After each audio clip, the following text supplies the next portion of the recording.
नमस्कार। मैं हूं डॉक्टर आर एम जोशी, आपका आरोग्य मित्र। और आप देख रहे हैं पोषण शिक्षा। पिछले वीडियो में मैंने आपको बताया था कि लेट नाइट डिनर की आदत हमें मोटापा, diabetes, heart attack, blood pressure की बीमारी और अन्य क्रॉनिक डिजीजेज या जीर्ण रोग हैं उनकी तरफ ले जाती है। आज के वीडियो में मैं आपको फ्रीक्वेंट स्नैकिंग या बार बार खाना खाने की आदत, इसके दुष्प्रभावों के बारे में बताऊंगा।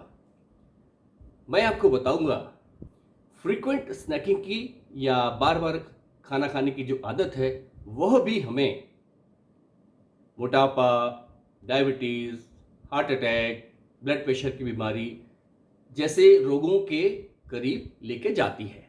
आजकल बार बार खाना खाने या फ्रीक्वेंट स्नैकिंग का प्रचलन बहुत अधिक बढ़ गया है।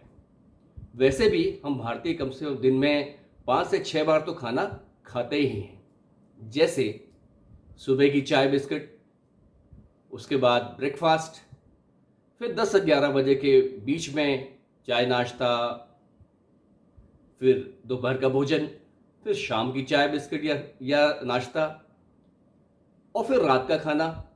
और कुछ लोग तो रात को सोने से पहले भी कुछ खा के सोते हैं।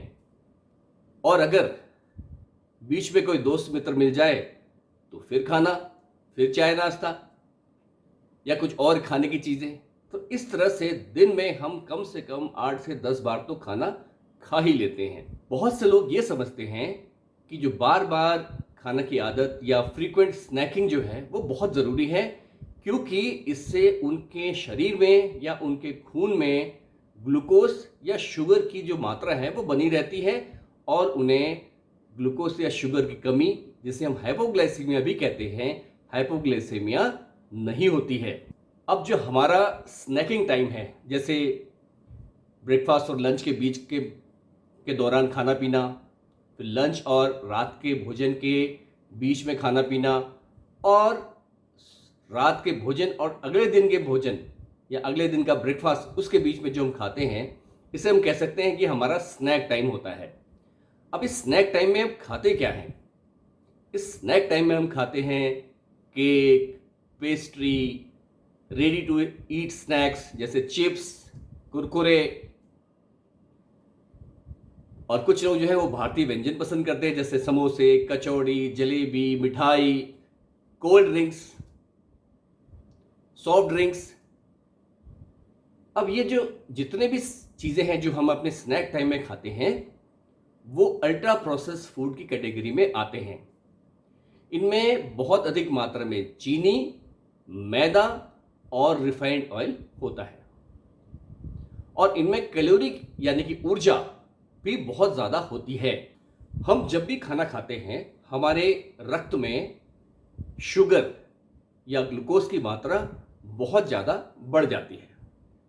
इस ग्लूकोज को कम करने के लिए खून में इंसुलिन नाम का एक जो हार्मोन है वो सक्रिय हो जाता है, और हार्मोन की वजह से जो ब्लड ग्लूकोज या शुगर की जो मात्रा है वो खून में अपने पुराने स्तर पर चली जाती है। सामान्यतः जब सब कुछ ठीक ठाक होता है, आदमी हेल्दी होता है, तो खाना खाने के बाद के 2 घंटे के भीतर ग्लूकोज की जो मात्रा है इंसुलिन के कारण अपने सामान्य स्तर पर चली जाती है। आप अपनी स्क्रीन पर ये चित्र देख रहे हैं। इसमें 2 अवस्थाओं को दिखाया गया है।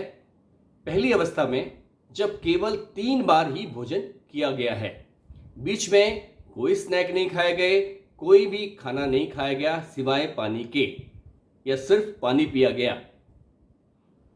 इसमें आप देख रहे हैं कि भोजन के 2 घंटे के बाद इंसुलिन जो है वह भी अपने सामान्य स्थिति पे आ जाता है, और ब्रेकफास्ट के 2 घंटे बाद और लंच से पहले इंसुलिन जो है अपने सामान्य स्तर पे ही रहता है।